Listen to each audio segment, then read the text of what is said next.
গৃহযুদ্ধের আগুনে পুড়তে থাকা আফ্রিকার এই দেশটি এখন এক ভয়াবহ মানবিক বিপর্যয়ের মুখোমুখি।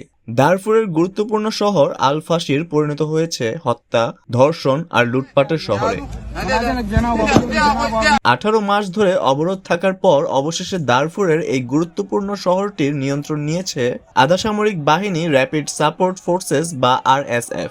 সেনাবাহিনীর শেষ ঘাঁটি পতনের পরই শুরু হয়েছে ইতিহাসের বর্বরতম হত্যাযজ্ঞ। সুদান ডক্টরস নেটওয়ার্ক ও আন্তর্জাতিক সংস্থাগুলির মতে RSF যোদ্ধারা এখন নির্বিচারে গুলি, গণহত্যা ও যৌন সহিংসতা চালাচ্ছে। নৃশংসতার মাত্রা এতটাই যে ইয়েল ইউনিভার্সিটির হিউম্যানিটেরিয়ান রিসার্চ ল্যাব থেকে প্রকাশিত স্যাটেলাইট চিত্রে মানুষের রক্তের দাগ ও মৃতদেহের অস্তিত্বের প্রমাণ মিলেছে।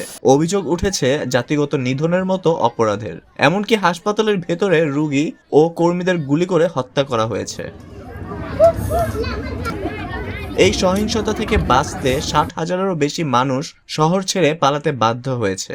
মানবিক সহায়তার সকল পথ বন্ধ করে দেয়ায় শহরটিতে এখন খাদ্য ও ওষুধের চরম অভাব। জাতিসংঘ এবং বিশ্ব স্বাস্থ্য সংস্থা হুঁশিয়ারি দিয়েছে, অবিলম্বে যুদ্ধ না থামালে এই পরিস্থিতি ভয়াবহ দুর্ভিক্ষে রূপ নেবে।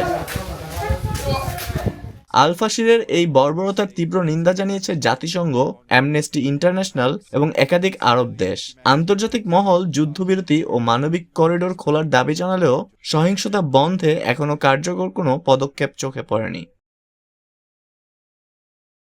বিশ্ব যখন এই সংকটকে উপেক্ষা করছে, তখন সুদানের আল ফাশিরে প্রতি মুহূর্তে বাড়ছে মৃতের সংখ্যা। গণহত্যা, ধর্ষণ আর লুটপাটের এই ধারা কবে থামবে, সেটাই এখন লাখো মানুষের প্রশ্ন। تعالي اخذ نفطر على